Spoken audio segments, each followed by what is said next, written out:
Mpox কি? এটা কিভাবে ছড়ায়? এই রোগের লক্ষণগুলোই বা কি কি?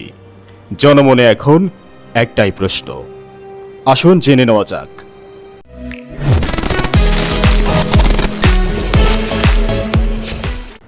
এমপক্স মূলত গুটি বসন্তের একটি সমগোত্রীয় ভাইরাস।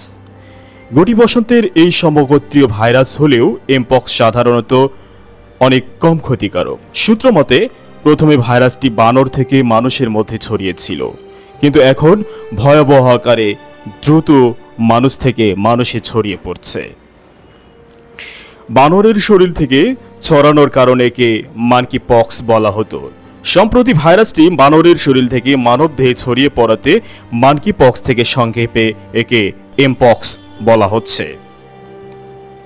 বর্তমানে সামাজিক যোগাযোগ মাধ্যমে এমপক্স এখন ব্যাপক ভাইরাল নিউজে পরিণত হয়েছে।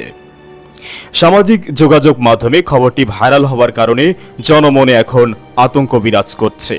অনেকে মনে করছেন এমপক্স ভাইরাস সম্ভবত করোনা ভাইরাসের মতোই একটি শক্তিশালী ভাইরাস। দর্শক, আসলে ভাইরাসটি করোনার মতো ভয়াবহ আকারে ছড়িয়ে মানুষের মৃত্যু ঘটানোর মতো কোনো ভাইরাস নয়। এতক্ষণে সামান্য হলেও আপনার আতঙ্ক প্রশমিত হয়েছে। দর্শক, আসুন এখন জেনে নিই কি করে বুঝবেন আপনি বা আপনার প্রিয়জন বা অন্য কেউ এই রোগে আক্রান্ত কিনা। আতঙ্কিত না হয়ে জানুন এমপক্স সম্পর্কে। এই রোগে আক্রান্তদের প্রাথমিক লক্ষণগুলোর মধ্যে রয়েছে জ্বর, মাথা ব্যথা, ফোলা, পিঠে এবং পেশিতে ব্যথা। আক্রান্ত ব্যক্তির একবার জ্বর উঠলে গায়ে ফুসকুড়ি দেখা যেতে পারে। সাধারণত মুখ থেকে শুরু হয়ে হাতের তালু এবং পায়ের তলদেশ সহ শরীরের অন্যান্য অংশে তা ছড়িয়ে পড়ে। বিভিন্ন ধাপ পেরিয়ে স্ক্যাব বা গোল গোল পুরো আস্তরে পরিণত হয়ে শেষ হয়ে পড়ে যায়। এর ফলে দাগ সৃষ্টি হতে পারে। মোটা দাগে এমপক্সের দুটি ধরন রয়েছে, ক্লেড 1 এবং ক্লেড 2।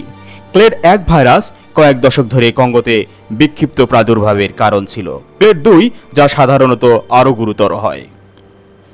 অত্যন্ত সাধারণ চুলকানি থেকে শুরু হয় ফুসকুড়ি। এর আক্রমণের কারণে গুরুতর ক্ষেত্রে মুখ, চোখ এবং যৌনাঙ্গ সহ পুরো শরীরে ক্ষত তৈরি হতে পারে। ব্যথাদায়ক সাধারণ মানের ফুসকুড়ির মাধ্যমিক মানে সারা শরীরে তৈরি করে পুরো আস্তরণ। তার ফলে সারা শরীরে স্থায়ী এবং অস্থায়ী মানের দাগ পড়ে যায়। প্রাপ্তবয়স্কদের তুলনায় শিশুরা বেশি আক্রান্ত হওয়ার প্রবণতা দেখা যাচ্ছে। রোগটি বড়দের জন্য অবশ্যম্ভাবী মৃত্যুর কারণ হলেও ছোটদের জন্য অসম্ভব যন্ত্রণাদায়ক এবং মৃত্যুর কারণ এই এমপক্স ভাইরাস। দুর্বল রোগ প্রতিরোধ ব্যবস্থার যে কারোরই, বিশেষ করে গর্ভবতী নারীদের এই রোগে আক্রান্ত হওয়ার আরও বেশি ঝুঁকি রয়েছে। ভাইরাসটি যৌন সম্পর্ক, ঘনিষ্ঠ যোগাযোগ বা আক্রান্ত ব্যক্তির শ্বাস প্রশ্বাসের মাধ্যমে ছড়ায়। এটি ফাটা চামড়া, শ্বাসতন্ত্র, চোখ, নাক বা মুখ দিয়ে শরীরে প্রবেশ করতে পারে। ভাইরাসে দূষিত বিছানা, পোশাক বা তোয়ালের সংস্পর্শেও সংক্রমণ হতে পারে।